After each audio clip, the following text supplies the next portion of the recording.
Assalamualaikum warahmatullahi wabarakatuh. Di sini kami dari kelompok 7 akan mempresentasikan bab tentang organel sel kloroplas yang dibimbing oleh dosen Haslinda Yasti Agustin, SSI MPD, yang mengampu mata kuliah biologi sel. Di sini kami akan memperkenalkan anggota dari kelompok 7. Yang pertama yakni Muhammad Hilmi Fahrudin, kemudian yang kedua yakni Siska Tria Khoiria, yang ketiga yakni saya sendiri yaitu Nuzula Syafiatul Auliana. Berikut merupakan pemaparan materi tentang organel sel kloroplas oleh kelompok kami. Materi pertama adalah evolusi kloroplas. Asal-usul kloroplas disadari oleh para peneliti bahwa mRNA, tRNA, dan sintesis protein di kloroplas lebih mirip dengan analog dalam sel bakteri daripada sel eukariotik. Sehingga muncullah teori endosimbiosis yang dikembangkan oleh Lynn Margulis, bahwa kloroplas berevolusi dari bakteri purba prokariotik yang membentuk hubungan simbiosis atau hubungan saling menguntungkan dengan sel eukariotik primitif dari 1 sampai 2 miliar tahun yang lalu. Sel-sel prokariotik primitif yang dicerna oleh sel-sel eukariotik tersebut berupa sel prokariotik autotrof, yakni bakteri ungu aerobik dan cyanobacteria fotosintetik. Kemudian dalam waktu yang lama setelah terjadinya simbiosis berkembang menjadi kloroplas.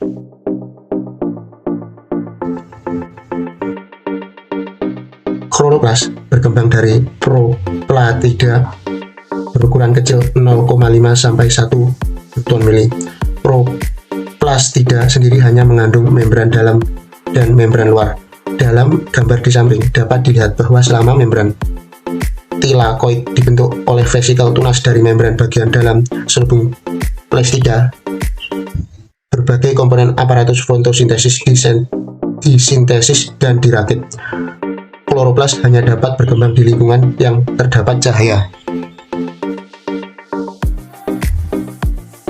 Apabila tanaman disimpan di tempat yang gelap, perkembangan proplastik yang berada di daun terhenti pada tahap peralihan, atau tahap ini disebut dengan etioplas. Pada tahap ini, susunan semi-kristalin dari membran internal tubular telah terbentuk, tetapi klorofil belum disintesis. Apabila tanaman yang awalnya tumbuh di tempat yang gelap kemudian dibiarkan tumbuh di lingkungan yang terdapat cahaya, etioplas akan melanjutkan perkembangannya membentuk kloroplas. Yang kedua adalah plastida yang lain. Kloroplas merupakan salah satu jenis plastida yang berwarna hijau karena mengandung klorofil. Plastida tidak hanya berupa kloroplas saja, namun juga ada beberapa jenis plastida yang lain seperti chromoplas dan leukoplas. Perbedaan pemberian nama pada beberapa macam plastida disesuaikan dengan aspek fungsi atau aspek strukturnya. Kloroplas sendiri dikhususkan untuk melakukan proses fotosintesis dan memiliki keunikan seperti ditemukannya sistem membran tilakoid internal. Sedangkan pada plastida yang terlibat dalam berbagai aspek metabolisme sel tumbuhan seperti sintesis asam amino, asam lemak, dan lipid, hormon tanaman, nukleotida, vitamin, dan lain sebagainya. Dalam plastida yang lain juga dibatasi oleh dua membran amplop plastida, tetapi mereka tidak memiliki membran tilakoid dan komponen lain dari aparatus fotosintesis. Selain itu, berbagai jenis plastida sering diklarifikasikan menurut jenis pigmen yang dikandungnya. Kloroplas sendiri dinamakan demikian karena mengandung klorofil atau zat hijau. Chromoplas disebut demikian karena tidak memiliki klorofil tetapi mengandung karotenoid. Pigmen karotenoid merupakan bertanggung jawab atas pemberian warna kuning, oranye, dan merah pada beberapa bunga dan buah-buahan. Jenis plastida yang lain, yakni leukoplas, merupakan plastida yang tidak memiliki pigmen atau tidak berpigmen. Leukoplas menyimpan berbagai sumber energi dalam jaringan non-fotosintetik. Jenis leukoplas yang menyimpan pati dan lipid yaitu amiloplas atau mengandung granula pati yang besar dan elailoplas. Lalu yang ketiga adalah bentuk dan ukuran kloroplas. Pada sel daun dewasa biasanya mengandung 20-100 kloroplas, sedangkan pada sel alga biasa hanya mengandung 1 atau beberapa kloroplas saja. pada tumbuhan tingkat tinggi diameter kloroplas yakni 4-6 Newton milis dengan tebal 1 Newton milis. Kemudian bentuk organel kloroplas pada tumbuhan tingkat tinggi sendiri kebanyakan berbentuk bola pipih sederhana, ada juga yang berbentuk hampir bulat atau bulat telur. Pada organel alga dijumpai berbagai bentuk kloroplas rumit, baik pada alga hijau, alga coklat, ataupun alga merah dengan jumlah yang bervariasi dalam selnya. Misalkan ini adalah macam bentuk kloroplas. Pada gambar 1 dari kiri, sel alga hijau berfilamen Spirogyra mengandung 1 atau lebih kloroplas berbentuk pita melingkar secara spiral. Pada gambar kedua merupakan gambar Corella kloroplas dengan berbentuk plate shape. Pada gambar ketiga merupakan gambar Zygonema kloroplas berbentuk star shape. Sedangkan pada gambar keempat merupakan Sclemaimunas kloroplas yang memiliki bentuk cup shape.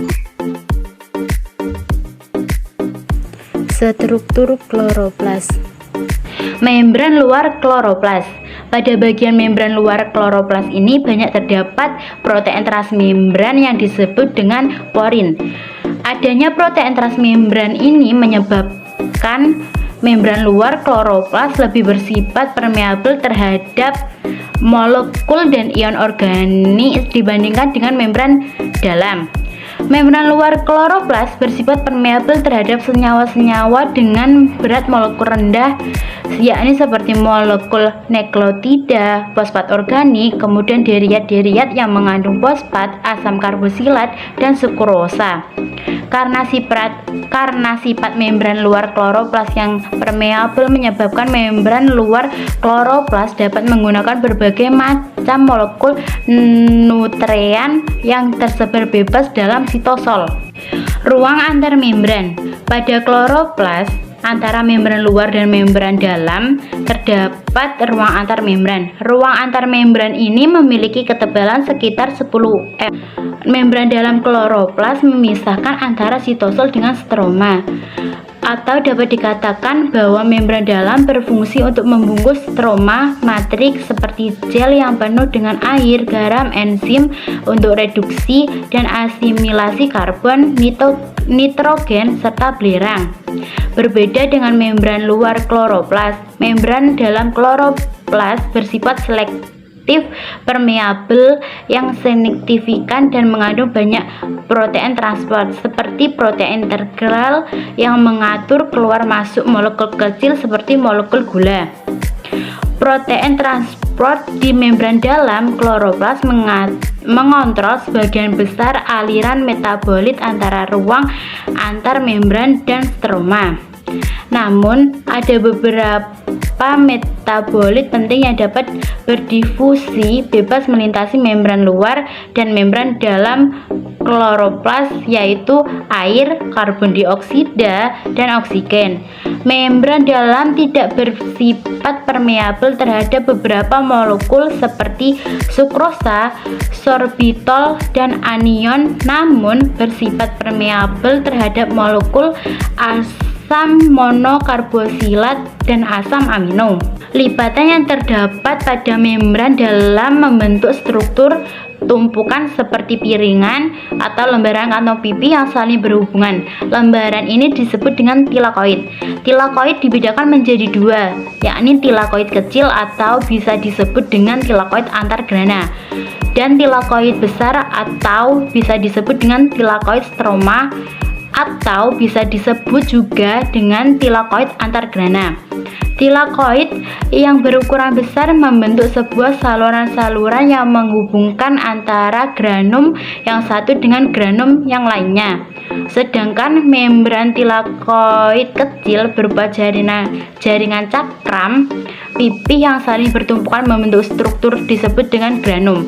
Setiap kloroplas bisa berisi 10-30 granum, dengan satu granum berisi 20 hingga 60 tilakoid. Tilakoid kaya akan lipid yang terdiri dari fosfolipid, galatolipid, sulfolipid. Tilakoid juga mengandung pigmen-pigmen seperti klorofil, karotenoid palastakuinon yang sangat berperan penting dalam membran tersebut. Misalnya pigmen hijau yang disebut klorofil.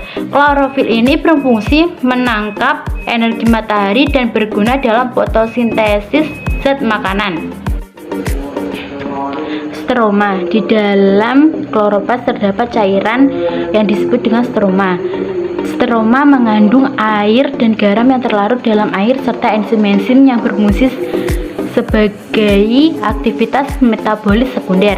Di dalam stroma juga terdapat enzim-enzim yang berperan dalam proses reaksi gelap butir amilum, partikel plastoglobulin, tempat penyimpanan lemak, ribosom, dan DNA kloroplas. DNA. Adanya ribosom dan DNA dalam kloroplas menyebabkan kloroplas disebut semi otonom, sama seperti mitokondria, karena mampu melakukan reproduksi serta sintesis protein yang diperlukan secara mandiri. Karena kloroplas hanya melakukan sintesis berperan atau sebagai protein yang diperlukan saja, maka sebagian besar protein lainnya masih dikendalikan oleh DNA inti, yakni berupa enzim-enzim untuk replikasi DNA dan diferensi kloroplas. Nah, baik, di sini saya akan membahas materi bagian kelima atau bagian E, yakni fungsi dari organel kloroplas. Nah, fungsi utama dari organel kloroplas yakni sebagai tempat berlangsungnya proses fotosintesis. Proses fotosintesis menggunakan cahaya matahari untuk mengubah 6CO2 atau karbon dioksida dan 6H2O atau air menjadi C6H12O6 berupa gula atau karbohidrat yang lain dan 6O2 atau oksigen. Nah, dalam proses fotosintesis ini ternyata terjadi dua proses, yakni reaksi terang dan reaksi gelap. Nah, kita akan membahas terlebih dahulu reaksi terang karena nanti produk dari reaksi terang akan dimanfaatkan dalam reaksi gelap. Nah, reaksi terang sendiri merupakan reaksi yang membutuhkan cahaya matahari, sehingga reaksi terang itu terjadi pada pagi atau siang hari. Nah, tempat terjadinya reaksi terang itu yakni di membran tilakoid kloroplas. Nah, di membran tilakoid kloroplas terdapat pembawa elektron berupa plastokuinon, kompleks sitokrom, kemudian plastosianin, ferrodoksin yang tugas dari mereka itu untuk membawa elektron. Nah, di membran tilakoid itu juga terdapat NADP plus reduktase yang berfungsi untuk mereduksi H+ dan NADP plus menjadi NADPH. Nah, juga terdapat ATP sintase yang berfungsi untuk menghasilkan ATP. Dalam reaksi terang juga terdapat dua sistem fotokimia yang terlibat, yakni fotosistem 1 atau P700 dan fotosistem 2 atau P680. Fotosistem 1 atau P700 maksudnya fotosistem ini itu mampu menangkap cahaya matahari dengan panjang gelombang yakni 700 mikrometer, dan fotosistem 2 atau P680 maksudnya fotosistem ini itu mampu menangkap cahaya matahari dengan panjang gelombang sepanjang 680 mikrometer. Nah, dalam reaksi terang ini terjadi dua jalur transport elektron, yakni transport elektron non-siklik dan transport elektron siklik. Transport elektron non-siklik atau fotofosforilasi non-siklik pada jalur ini itu menghasilkan ATP dan NADPH yang nantinya akan digunakan dalam reaksi gelap. Nah, pada transport elektron non-siklik yang terlibat itu yakni fotosistem 1 dan fotosistem 2. Sedangkan pada transport elektron siklik itu produknya hanya ATP saja dan yang terlibat hanya berupa fotosistem 1 saja. Nah, penjelasan dari proses aliran elektron non-siklik dapat dilihat dari gambar berikut. Pertama-tama, fotosistem 2 akan menangkap energi foton dari cahaya matahari. Nah, energi foton yang ditangkap oleh fotosistem 2 akan menyebabkan eksitasi elektron sehingga elektron akan menuju ke akseptor primer. Karena elektron itu tadi menuju ke akseptor primer, maka akan terjadi kekosongan elektron atau ketidakstabilan elektron pada fotosistem 2 sehingga memicu terjadinya proses fotolisis air atau pemecahan H2O menjadi setengah O2 dan 2H+ dan 2 elektron. Nah, 2 elektron hasil fotolisis air ini tadi akan menuju ke fotosistem 2 sehingga di fotosistem 2 menjadi stabil kembali. O2 dari hasil fotolisis air tadi akan dikeluarkan dari sel dan akan dimanfaatkan oleh sel lain untuk menghasilkan energi, sedangkan ion H+ hasil fotolisis air akan tetap berada di lumen tilakoid. Elektron yang berada di fotosistem 2 apabila akan dikeluarkan akan diangkut oleh plastoquinon. Nah, elektron akan dibawa oleh plastoquinon menuju ke kompleks sitokrom. Nah, di kompleks sitokrom terjadi proses pompa ion H+ dari stroma menuju ke dalam lumen tilakoid. Nah, ion H+ yang masuk ke dalam lumen tilakoid akan bergabung dengan ion H+ hasil fotolisis air tadi. Ion H+ itu akan masuk ke ATP sintase. Nah, saat melewati ATP sintase akan terjadi proses fotofosforilasi terhadap ADP dan P sehingga menghasilkan ATP. Karena seperti yang kita ketahui bahwa ADP itu adalah adenosin difosfat, artinya hanya terdapat 2 fosfat di dalamnya. Apabila ditambah oleh 1 fosfat akan menghasilkan adenosin trifosfat. Nah, adenosin trifosfat ini atau ATP merupakan salah satu produk dari proses aliran elektron non-siklik. Nah, elektron yang berada di kompleks sitokrom akan dikeluarkan dan diangkut oleh plastosianin. Nah, di fotosistem 1 dia akan menangkap energi foton dari cahaya matahari dan menyebabkan eksitasi elektron atau pelepasan elektron dari fotosistem 1 menuju ke akseptor primer yang mengakibatkan di fotosistem 1 ini terjadi ketidakstabilan elektron atau elektron itu tidak stabil, sehingga untuk menstabilkannya elektron yang dibawa oleh plastosianin akan masuk ke fotosistem 1. Nah, elektron yang ada di akseptor primer tadi apabila ingin dikeluarkan itu akan diangkut oleh ferrodoksin. Nah, ferrodoksin akan mengangkut elektron menuju ke NADP+ reduktase. Nah, di sini elektron yang berada di NADP reduktase akan mereduksi ion H+ dan NADP+ sehingga menghasilkan NADPH. Jadi dapat kita ambil kesimpulan bahwa proses aliran elektron non-siklik ini menghasilkan 2 produk utama, yakni berupa ATP dan NADPH. Yang selanjutnya yakni proses aliran elektron siklik atau fotofosforilasi siklik. Berbeda dengan aliran elektron non-siklik, di dalam aliran elektron siklik ini yang terlibat hanya fotosistem 1 saja. Jadi pada prosesnya, fotosistem 1 akan menangkap energi foton dari cahaya matahari yang menyebabkan eksitasi elektron, sehingga elektron akan ditangkap oleh akseptor primer, dan nantinya elektron itu tadi akan diedarkan melalui pembawa elektron yakni ferrodoksin, kemudian akan diangkut oleh plastoquinon, kemudian akan diangkut menuju ke kompleks sitokrom.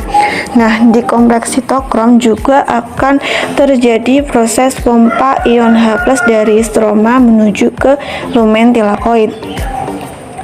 Nah, ion H+ yang sudah masuk ke lumen tilakoid akan menuju ke ATP sintase.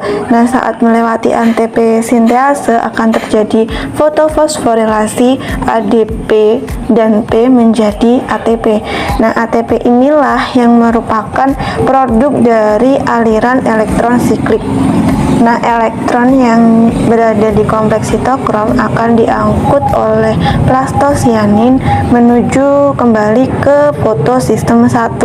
Karena elektron kembali ke fotosistem 1 sehingga tidak terjadi fotolisis air, sehingga dalam proses aliran elektron ini tidak dihasilkan O2 dan NADPH. Karena elektron akan kembali ke fotosistem 1, kemudian diedarkan kembali dan kembali lagi ke fotosistem 1 juga, sehingga prosesnya itu seperti siklus berputar. Nah, setelah kita membahas reaksi terang, reaksi fotosintesis yang berikutnya yakni berupa reaksi gelap. Nah, reaksi gelap juga disebut dengan siklus Calvin. Tempat terjadinya reaksi gelap itu di stroma kloroplas. Jadi, kenapa sih kok disebut dengan reaksi gelap?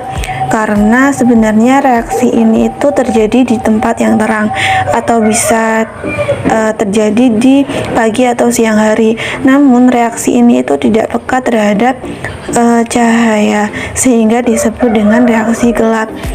Nah, reaksi gelap ini terjadi setelah reaksi terang karena hasil dari reaksi terang berupa ATP dan NADPH tadi akan dimanfaatkan dalam proses reaksi gelap.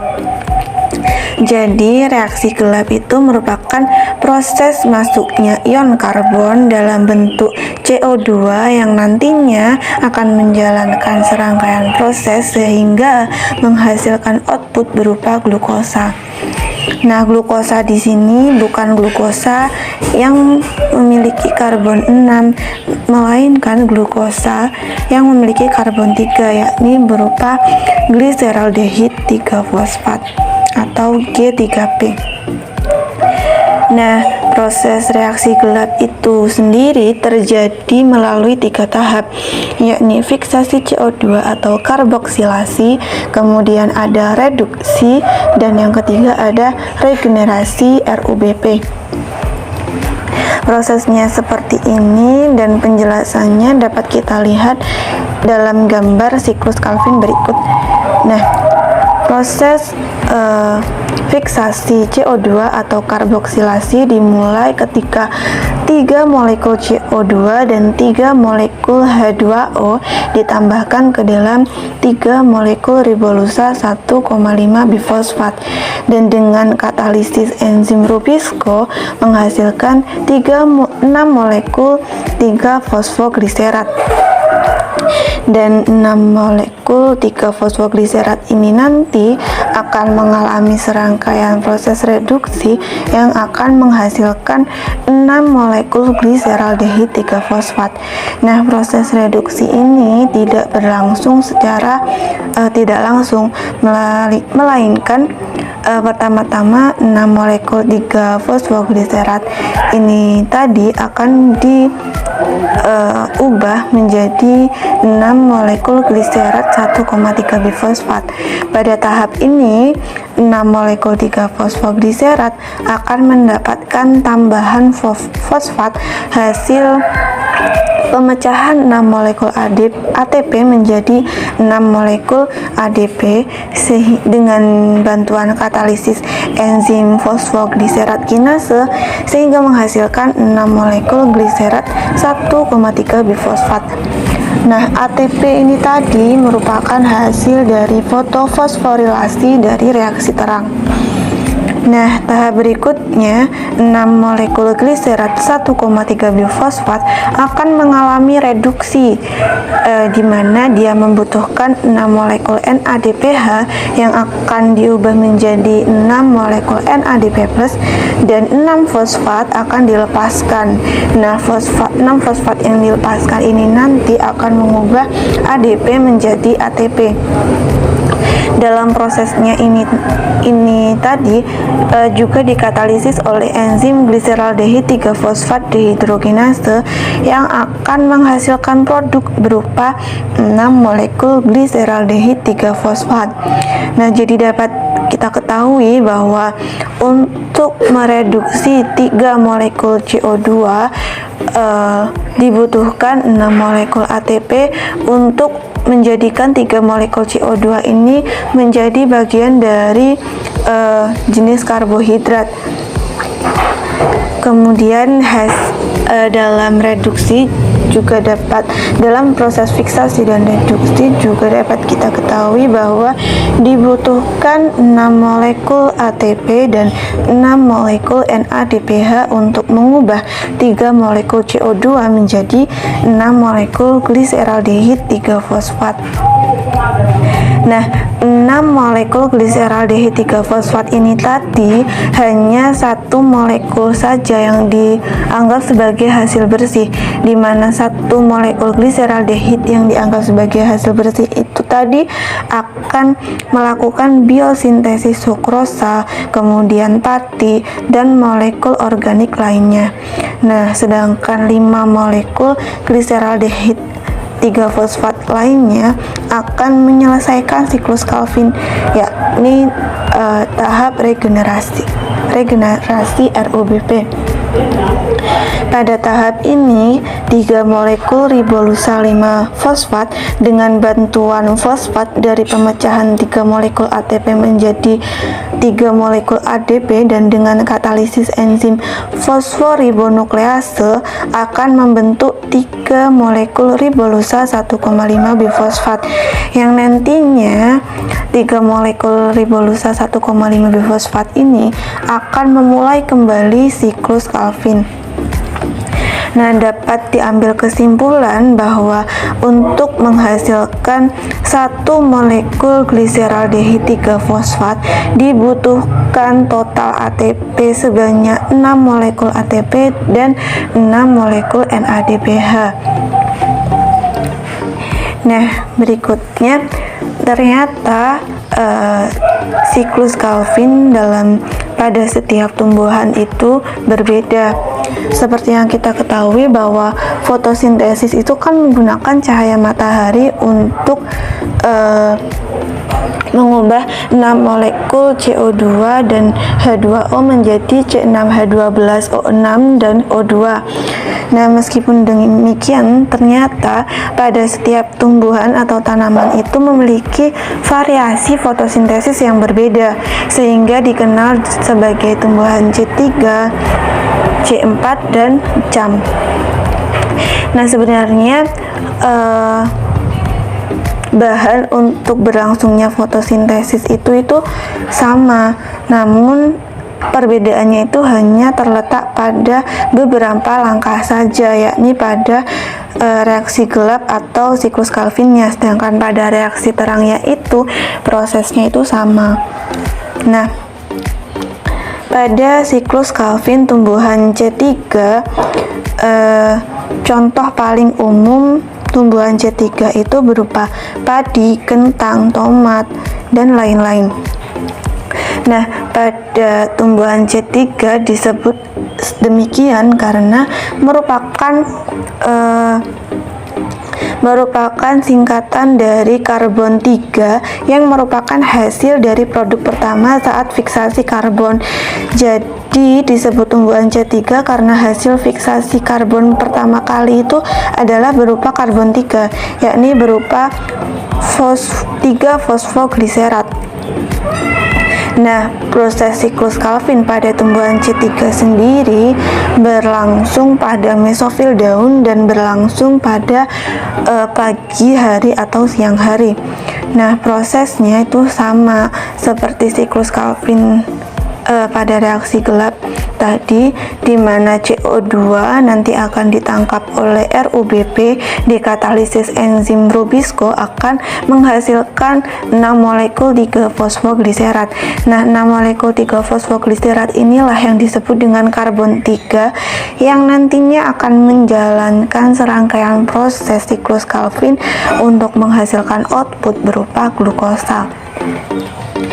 Nah, berbeda dengan tumbuhan C3, pada tumbuhan C4 siklus Calvinnya itu terjadi pada dua tempat yang berbeda, yakni pada mesofil daun dan pada seludang mesofil, dan terjadi pada waktu yang sama, yakni pagi atau siang hari. Nah, disebut dengan tumbuhan C4 karena merupakan singkatan dari karbon 4 yang merupakan produk pertama dari fiksasi karbon berupa oksaloasetat, yakni karbon 4. Nah, contoh umum dari tumbuhan C4 itu berupa jagung, kemudian tebu, sorghum, dan yang lainnya. Kemudian pada tumbuhan cam. Nah, pada tumbuhan cam, siklus Calvinnya itu terjadi pada mesofil daun. Tempatnya itu sama, namun yang membedakan dengan tumbuhan C4 yakni waktunya yang berbeda. Jadi pada tumbuhan cam ini terjadi pada dua waktu yang berbeda, yakni pada siang hari dan malam hari. Nah, tumbuhan cam sendiri merupakan tumbuhan sukulen atau tumbuhan menyimpan air. Contohnya yakni nanas, lili, anggrek, kaktus, dan yang lainnya. Nah, penjelasan dari siklus Calvin pada tumbuhan C4 dapat dilihat dari gambar berikut. Nah, di sini kan berbeda. Ada dua tempat yang berbeda, yakni mesofil dan seludang mesofil. Namun waktu terjadinya itu sama pada waktu siang hari. Dan pertama-tama prosesnya CO2 akan ditangkap oleh enzim PEP karboksilase yang nantinya akan digabungkan dengan fosfenol pirufat atau PEP sehingga menghasilkan senyawa berkarbon 4 berupa oksaloasetat. Nah, oksaloasetat akan dikonversi menjadi malat. Malat akan dibawa ke seludang pembuluh atau seludang mesofil untuk dikonversi lagi menjadi CO2 dan pirufat. Nah, CO2 yang dikonversi dari malat itu tadi akan bergabung dengan RuBP dengan katalisis enzim Rubisco akan menghasilkan 3 molekul fosfogliserat. Nah, 3 molekul fosfogliserat itu tadi akan melanjutkan serangkaian proses siklus Calvin untuk menghasilkan output berupa glukosa. Nah, pirufat itu tadi yang berada di seludang mesofil akan dibawa kembali ke mesofil untuk diubah menjadi fosfenol pirufat dan akan menjalankan serangkaian siklus lagi seperti yang sudah dijelaskan tadi. Kemudian pada tumbuhan cam, siklus Calvinnya itu sama seperti tumbuhan C4, namun yang berbeda itu tumbuhan cam terjadi pada tempat yang sama, namun waktunya itu yang berbeda. pada malam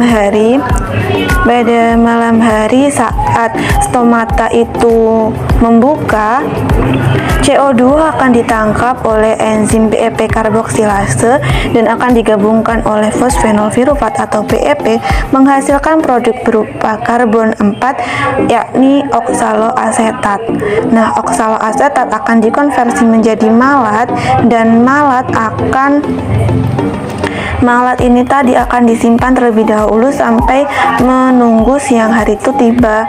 Nah, pada saat pagi hari atau pada saat siang hari saat stomata menutup, malat akan dikonversi menjadi CO2 dan pirufat. Nah, CO2 nanti juga akan melanjutkan serangkaian siklus Calvin dan menghasilkan output berupa glukosa, sedangkan pirufat akan disimpan terlebih dahulu sampai malam tiba. Nah, saat sudah malam, pirufat akan diubah kembali menjadi PEP dan siklus akan dimulai kembali. Nah, dapat kita ambil kesimpulan bahwa perbedaan yang menonjol dari ketiga jenis tanaman tersebut yakni berupa C3, C4, dan CAM, di mana pada tumbuhan C3 itu hasil fiksasi karbon, hasil produk pertama saat fiksasi karbon itu berupa karbon 3 atau 3 fosfogliserat. Kemudian tempat berlangsungnya itu di mesofil daun dan waktu berlangsungnya siklus Calvin itu pada siang hari atau pada pagi hari. Nah, sedangkan pada tumbuhan C4 itu hasil fiksasi atau produk pertama fiksasi karbonnya itu berupa karbon 4 yakni berupa oksaloasetat, dan tempat terjadinya itu di dua tempat yang berbeda yakni di mesofil dan seludang mesofil, namun waktu terjadinya itu di waktu yang sama yakni pada siang hari atau pagi hari. Sedangkan pada tumbuhan CAM, produk hasil fiksasi karbon pertamanya itu sama yakni karbon 4 berupa oksaloasetat, sedangkan waktu terjadinya siklus Calvin ini terjadi pada waktu yang berbeda yakni pada malam hari dan pada siang hari, sedangkan tempat berlangsungnya itu di tempat yang sama yakni mesofil daun. Sekian presentasi dari kelompok kami. Apabila ada kesalahan dalam penyampaian materi, mohon maaf yang sebesar-besarnya. Wassalamualaikum warahmatullahi wabarakatuh.